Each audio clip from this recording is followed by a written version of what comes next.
Saya Adatul Fahiroh dari kelompok 9 dengan NIM 050.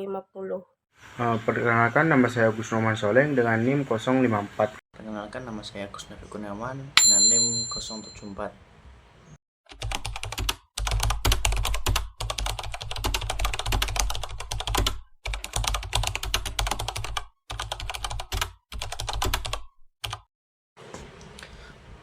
Yang pertama, pendahuluan.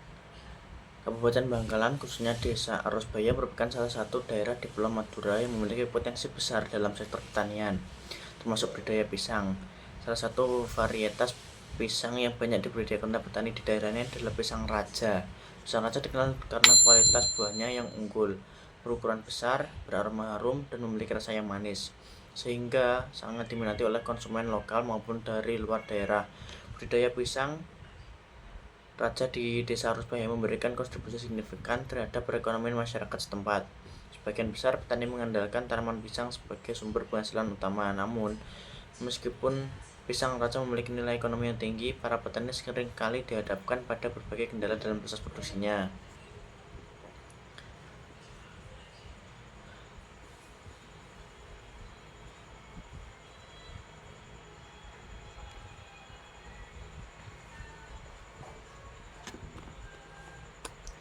Yang kedua, usaha tani.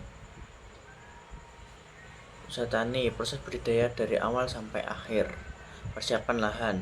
Proses persiapan lahan merupakan tahapan awal yang sangat penting dalam budidaya pisang raja karena kualitas dan kondisi bahan akan mempengaruhi pertumbuhan dan produktivitas tanaman. Persiapan lahan dilakukan dengan tujuan menciptakan kondisi tanah yang optimal bagi perkembangan akar dan penyerapan nutrisi, serta pencegahan adanya tanaman liar lainnya. Yang kedua, penanaman. Proses penanaman pisang raja merupakan tahapan krusial yang menentukan keberhasilan budidaya, karena kualitas bibit dan cara penanaman yang benar akan mempengaruhi pertumbuhan dan hasil panen. Pisang biasanya ditanam menggunakan tuas yang diambil dari pohon induk yang sehat dan produktif. Berikut adalah langkah-langkah lebih rinci dalam proses penanaman. Yang pertama, pemilihan bibit tunas. Tunas pisang yang digunakan untuk penanaman harus berasal dari pohon induk yang sehat dan bebas dari penyakit. Dan yang kedua, persiapan bibit tunas. Setelah tunas dipilih, tunas tersebut harus dipotong dari pohon induk. Setelah itu lanjut pada tahap pemangkasan akar dan daun. Akar yang terlalu panjang dipangkas dan daun tua yang terlalu lebat dipotong, hanya menyisakan 2-3 daun muda yang sehat. Dan yang ketiga adalah panen. Panen pisang raja biasanya dilakukan pada saat buah mencapai kematangan fisiologis, yaitu ketika buah sudah berkembang penuh tetapi belum sepenuhnya matang di pohon. Secara umum, pohon pisang raja dapat dipanen setelah berumur 6 hingga 7 bulan sejak penanaman, tergantung pada kondisi lingkungan dan pemeliharaan. Tanda-tanda pisang raja siap dipanen meliputi: 1. Kulit buah berubah warna dari hijau tua menjadi hijau kekuningan, menandakan bahwa pisang telah panen berisi. Yang kedua, daun pisang yang ada di sekitar tandan mulai mengering, dan pada beberapa varietas, jantung pisang sudah tidak lagi menghasilkan bunga baru. Terus yang ketiga, tandan pisang sudah tidak tumbuh lagi dan tangkai mulai melengkung ke bawah. Penentuan waktu panen yang sangat tepat sangat penting untuk memastikan buah pisang raja memiliki tekstur dan rasa terbaik saat matang sempurna setelah proses pematangan yang pasca panen. Teknologi atau metode yang digunakan. Teknologi yang digunakan yaitu masih menggunakan alat tradisional seperti cangkul, sabit, dan alat manual lainnya untuk membersihkan lahan menanam serta memanen pisang. Praktik budaya. Proses budidaya, lahan dibersihkan, lalu lubang tanam dibuat dengan jarak 3-4 meter.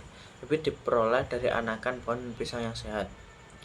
Penggunaan pupuk. Menggunakan pupuk organik seperti pupuk kandang. Pengendalian hama. Menggunakan tumbuhan pengusir hama seperti serai serta ramuan alami. Panen dan pasca panen. Pisang dipanen saat matang. Pisang langsung dijual ke konsumen. Tantangan: cuaca tak menentukan, fluktuasi harga di pasar. Harapan: ingin mempelajari teknologi pertanian modern tetapi terkendala biaya.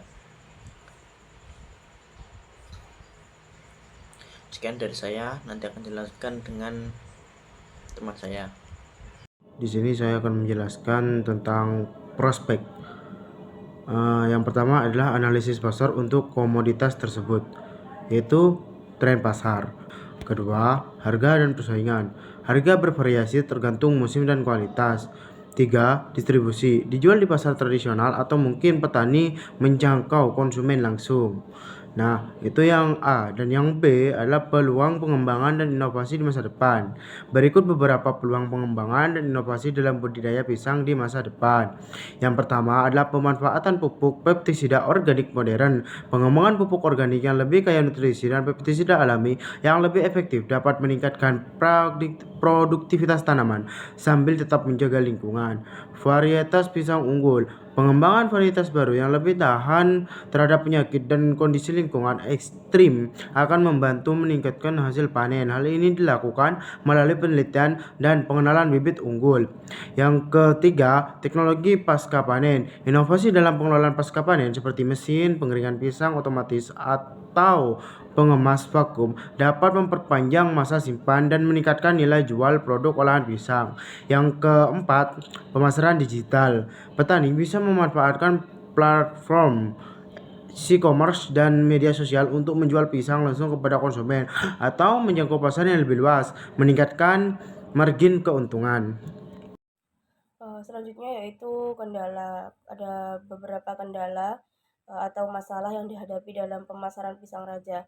Yang pertama yaitu persaingan dengan produk sejenis, yang kedua akses terbatas ke pasar yang lebih luas, dan yang ketiga kemasan yang kurang menarik. Untuk solusi dan aspek sumber daya yang diperlukan untuk mengatasi kendala, yang pertama yaitu diversifikasi produk. Solusinya yaitu kembangkan produk olahan seperti tepung atau keripik. Sumber dayanya yaitu pelatihan pengolahan, mesin dan modal, peningkatan kemasan dan pelabelan. Solusinya desain kemasan menarik dan sertifikasi produk. Sumber dayanya desainer kemasan, biaya sertifikasi. Yang ketiga memperluas akses pasar. Solusinya gunakan e-commerce dan distribusi nasional. Sumber dayanya pelatihan pemasaran digital dan jaringan distribusi. Solusi dari aspek kelembagaan, yang pertama koperasi petani. Solusinya membentukkan koperasi untuk meningkatkan daya tawar dan akses sumber daya. Dukungannya pelatihan informasi budidaya. Yang kedua, pemerintah daerah. Solusinya program pelatihan teknik pertanian dan pemasaran. Dukungannya anggaran untuk pelatihan dan pendampingan ahli. Yang ketiga, lembaga swadaya masyarakat (LSM). Solusinya pemberian pelatihan dan akses informasi. Dukungannya pendampingan dan akses pasar. Selanjutnya yaitu kesimpulan. Yang pertama yaitu ringkasan temuan utama. Praktik budidaya pisang raja menghadapi sejumlah tantangan, termasuk keterbatasan ketersediaan produk, diversifikasi yang kurang, dan pengemasan yang kurang menarik. Selain itu, akses pasar yang terbatas dan persaingan dari produk sejenis juga menjadi kendala. Namun, terdapat peluang pengembangan melalui penerapan teknik budidaya modern, diversifikasi produk olahan, dan peningkatan kemasan. Dukungan dari lembaga seperti koperasi, pemerintahan daerah, LSM, dan lembaga keuangan mikro sangat penting untuk menyediakan pelatihan, akses informasi, dan dukungan finansial bagi petani. Dengan langkah-langkah ini, petani pisang raja dapat meningkatkan produktivitas dan pemasaran serta mengatasi kendala yang ada. Saran atau rekomendasi pengembangan komoditas, yang pertama itu teknologi pasca panen.